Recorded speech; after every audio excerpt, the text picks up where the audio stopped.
Assalamualaikum warahmatullahi wabarakatuh. Kami dari kelompok 3 hari ini ingin mempresentasikan tentang hukum taklif. Hukum taklif dibagi menjadi beberapa macam, yaitu wajib, haram, mubah, dan sunnah. Sebelum kami mempresentasikan hukum taklif secara lebih lanjut, kami ingin memperkenalkan anggota kelompok kami. Sebelum kami mempresentasikan tentang hukum taklif, di sini saya akan memperkenalkan anggota kelompok kami dari kelompok 3, yaitu Melen Beninilo Anggraini, saya sendiri Imam Syafi'i, dan Muhammad Nanda Pratama. Hukum taklif. Hukum taklif atau hukum taklifi adalah firman Allah yang menuntut manusia untuk melakukan atau meninggalkan sesuatu atau memilih antara berbuat dan meninggalkan. Hal senada juga diungkapkan oleh Khairul Umam dan kawan-kawan, bahwa hukum taklifi adalah kitab atau firman Allah yang berhubungan dengan segala perbuatan para mukallaf, baik atas dasar iktidak atau dasar ikhtiar. Assalamualaikum warahmatullahi wabarakatuh. Perkenalkan, nama saya Melen Beninilo Anggraini. Di sini saya akan mempresentasikan bab dari hukum wajib. Wajib menurut jumhur ulama merupakan sinonim atau persamaan dari kata fardu, yaitu tuntutan yang bersifat mengikat, tegas, atau harus dikerjakan, dan apabila ditinggalkan, maka pelakunya berdosa lagi tercela. Sebagai contohnya adalah menunaikan sholat 5 waktu dalam sehari semalam, dan juga menghormati kedua orang tua. Itu adalah wajib hukumnya. Seorang mukallaf yang tidak menjalankan sholat 5 waktu dalam sehari semalam dan tidak menghormati kedua orang tuanya, berdosa lagi tercela akhlaknya.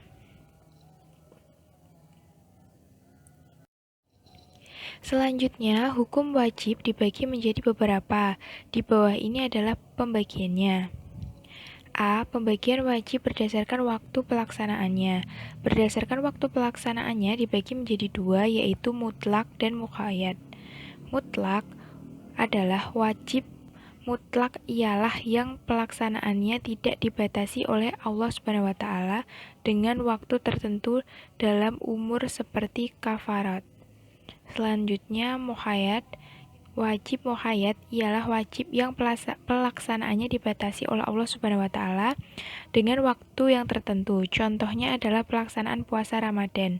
Puasa Ramadan adalah wajib hukumnya untuk dilaksanakan, tetapi hanya dapat dilakukan saat Ramadan tiba. Lalu mengenai waktu tertentu bagi perbuatan wajib dibagi lagi menjadi 3, yaitu waktu muasa atau lapang. Muasa atau yang diistilahkan oleh ulama Hanafi dengan darf ialah waktu yang tidak lebih dari kadar yang wajib dan diserahkan kepada mukallaf untuk melakukan kewajiban itu pada saat kapanpun yang dikehendakinya, seperti waktu-waktu sholat 5 waktu. Mereka sepakat bahwa waktu ini ialah sebab kewajiban di dalamnya, yaitu tanda baginya dan syarat keabsahannya, maka tidaklah wajib sebelum masuk waktunya dan tidak sah mendahuluinya. Lalu selanjutnya waktu mudaya. Waktu mudaya yaitu waktu yang hanya berlaku bagi jenis kewajiban tertentu seperti bulan Ramadan. Waktu mudaya ialah waktu yang bersamaan dengan wajib dan dinamakan oleh ulama Hanafiyah mi'yar takaran. Sebagai contoh ialah puasa Ramadan. Selanjutnya, waktu Dzu Syibain. Waktu haji menyerupai takaran dari segi bahwa 1 tahun hanya berlaku bagi 1 kali haji, dan menyerupai darf dari segi bahwa bulan haji tidak dipenuhi oleh amalan-amalannya. Ulama Hanafiyah memperinci syibih awal atau keserupaan pertama bahwa haji diwajibkan, ditunaikan dengan niat mutlak bagi keadaan dhohir mukallaf, yaitu bahwa ia menunaikan kewajiban sebelum sunnah, dan syibih tsani yaitu keserupaan kedua, bahwa ia berlaku sebagai nafal atau sunnah jika diniatkan begitu.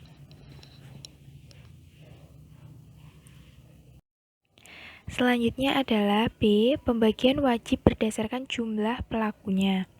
Wajib itu ada dua, yaitu wajib ain dan wajib kifayah atau kolektif.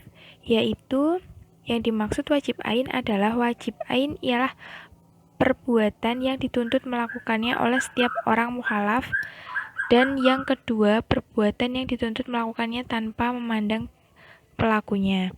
Kewajiban-kewajiban yang dibebankan oleh Allah Subhanahu wa taala kadang-kadang dituntut melakukannya dari setiap orang secara khusus seperti sholat, puasa, zakat, dan haji dinamakan wajib ain. Sedangkan wajib yang kedua ialah wajib kifayah. Para fuqaha telah sepakat bila seseorang melakukan wajib kifayah, maka gugurlah kewajiban dari orang-orang semua. Sebaliknya, jika tidak seorang pun melakukan wajib kifayah, maka berdosa semua orang-orang tersebut.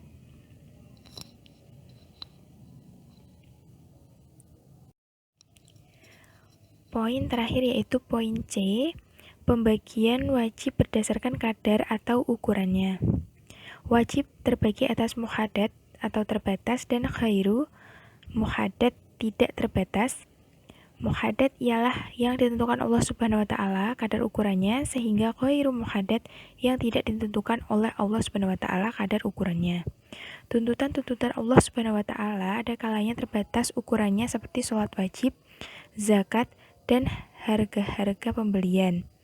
Ini semua menjadi tanggung jawab mukallaf yang wajib atas dirinya sendiri sebagai hutang hingga ditunaikan.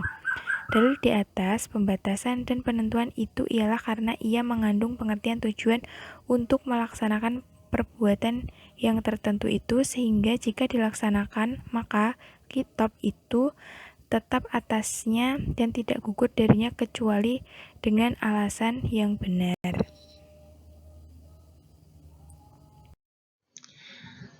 Selanjutnya adalah haram. Secara bahasa, haram berarti sesuatu yang lebih banyak kerusakannya atau lebih banyak mendatangkan mudarat bagi individu atau suatu kaum. Dalam istilah hukum, haram ialah suatu yang dituntut syar'i atau pembuat hukum untuk tidak memperbuatnya secara tuntutan yang pasti. Beberapa ahli usul mengartikan haram itu dengan sesuatu yang diberi pahala bagi orang yang meninggalkan perbuatan haram tersebut dan dikenai dosa atau ancaman dari Allah jika orang tersebut melakukan perbuatan yang diharamkan.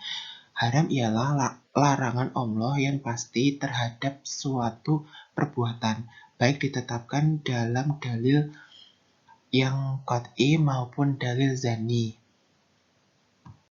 Dan selanjutnya pembagian hukum haram. Jadi kita tahu bahwa hukum haram itu dibagi-bagi menjadi beberapa. Seperti contohnya haram zati. Haram zati ini bila berkaitan dengan hukum akad mengakibatkan batalnya akad tersebut. Atau maharam asyalah li zati. Atau haram secara asli menurut zatnya. Jadi haram sudah dari sumbernya atau dari zatnya. Contohnya seperti larangan memakan daging babi atau bangkai dan meminum khamar, membunuh, dan mencuri. Yang selanjutnya adalah haram ghairu zati. Haram ghairu zati ini bila berkaitan dengan akad, tapi akad ini tidak menyebabkan batalnya akad tersebut. Atau maharam li ardi. Atau haram karena sesuatu yang baru. Contohnya larangan jual beli dalam waktu khutbah Jumat, menjual sesuatu dengan mengandung penipuan. Poin berikutnya adalah sunnah atau mandub. Sunnah atau mandub dalam arti bahasa adalah seruan atau sesuatu yang penting. Adapun dalam istilah adalah sesuatu yang dituntut untuk memperbuatnya secara hukum syar'i tanpa ada celaan terhadap orang yang meninggalkan secara mutlak.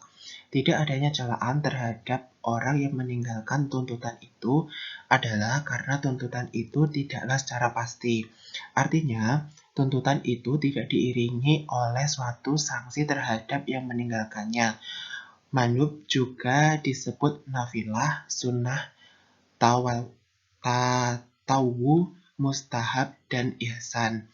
Yang semua sebutan itu mengacu pada pengertian mandub, yaitu perbuatan yang dianjurkan dan dapat mendapat pahala. Jika tidak dilakukan, tidak akan mendapatkan siksa. Selanjutnya adalah pembagian sunnah. Dalam sunnah dibagi menjadi beberapa kategori, yaitu seperti sunnah hadyu. Sunnah hadyu yaitu perbuatan yang dituntut untuk melakukan karena begitu besar faedah dan pahala yang didapat darinya.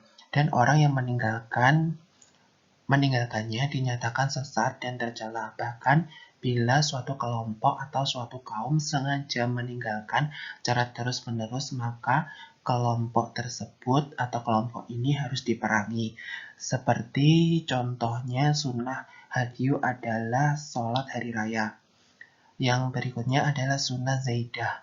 Sunnah zaidah yaitu sunnah yang bila dilakukan oleh mukallaf dinyatakan baik, tetapi bila ditinggalkan, yang meninggalkan tidak diberi sanksi apa-apa. Seperti contohnya, cara-cara yang biasa dilakukan oleh Nabi dalam kehidupan sehari-hari.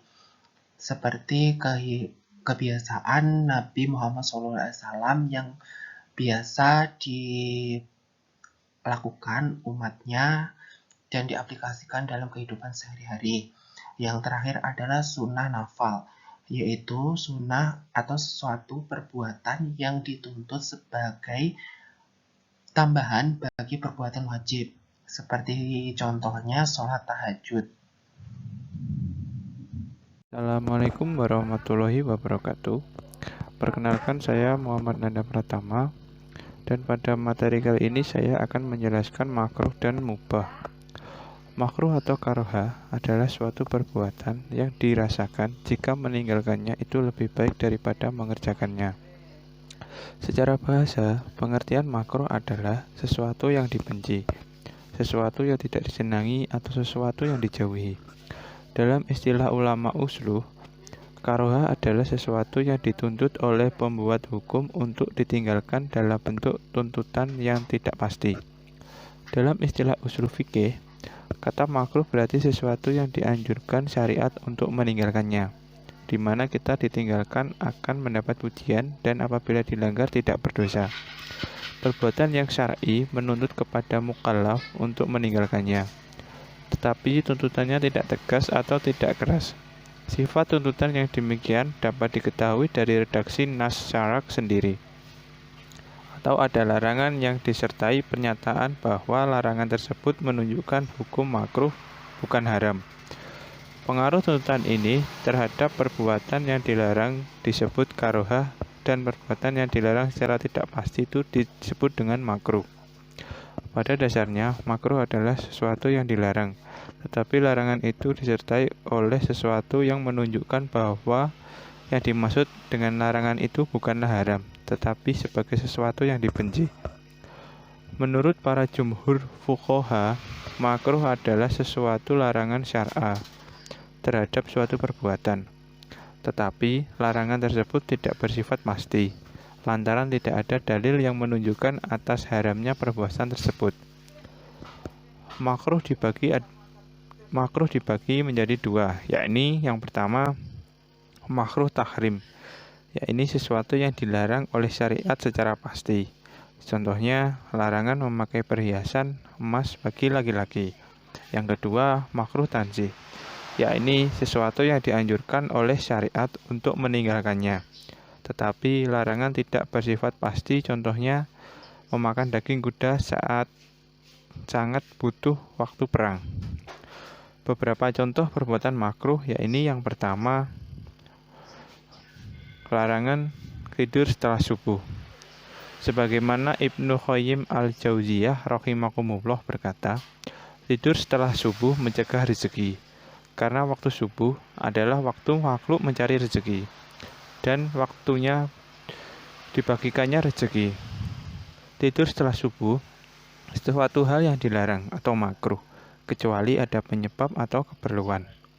Yang kedua, mengenai permasalahan memakan petai dan jengkol. Dari Abi Sa'id Al-Khudri, ketika menaklukkan Khaibar, Nabi Muhammad SAW bersabda, "Siapa yang memakan dari pohon yang bau ini, bawang merah dan bawang putih, maka janganlah mendekati masjid." Orang-orang pun langsung bercerita tentang sabda Nabi ini. Mereka mengatakan, diharamkan, diharamkan. Hingga sampailah isu ini ke Rasulullah SAW. Maka beliau bersabda, "Wahai umat manusia, sesungguhnya saya tidak mengharamkan apa yang telah Allah halalkan. Akan tetapi pohon ini aku tidak suka baunya." Hadis riwayat Muslim. Dan perbuatan makruh selanjutnya yakni makan dan minum sambil berdiri. Kenapa makan dan minum sambil berdiri hukumnya makruh?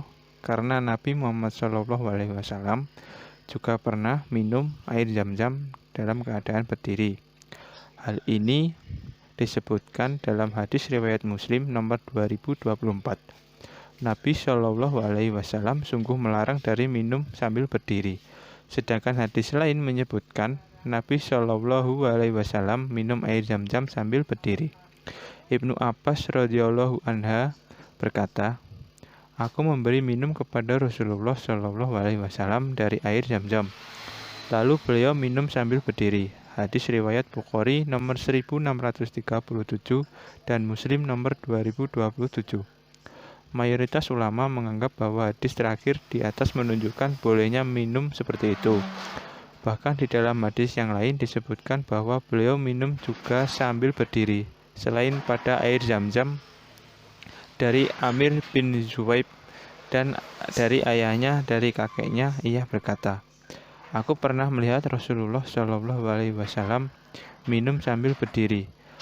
Begitu pula pernah dalam keadaan duduk." Hadis riwayat Tirmidzi nomor 1883 dan beliau mengatakan hadis ini hasan sahih.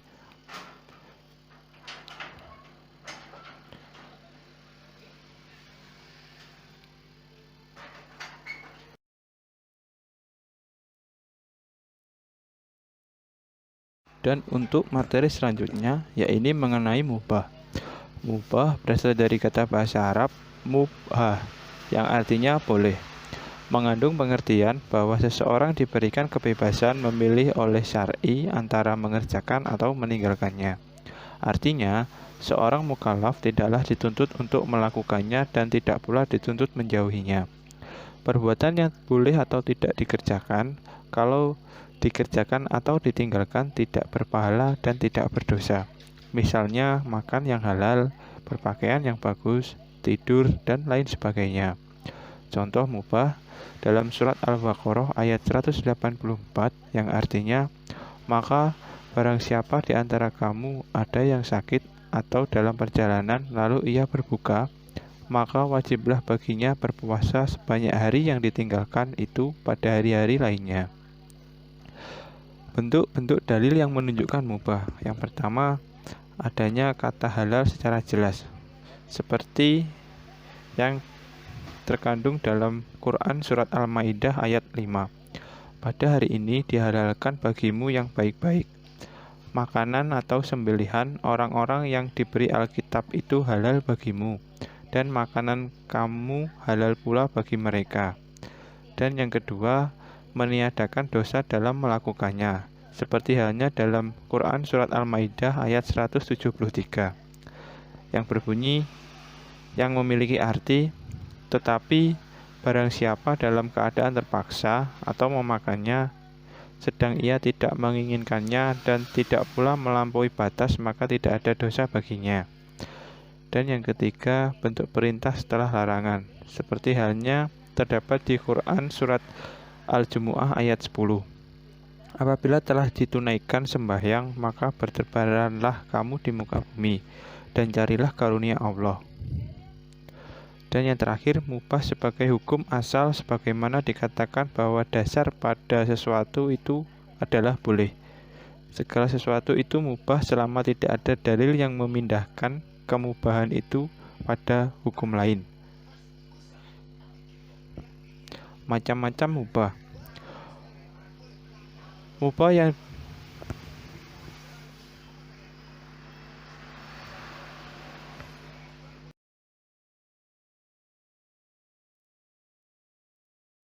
Demikianlah rangkaian materi fikih hari ini.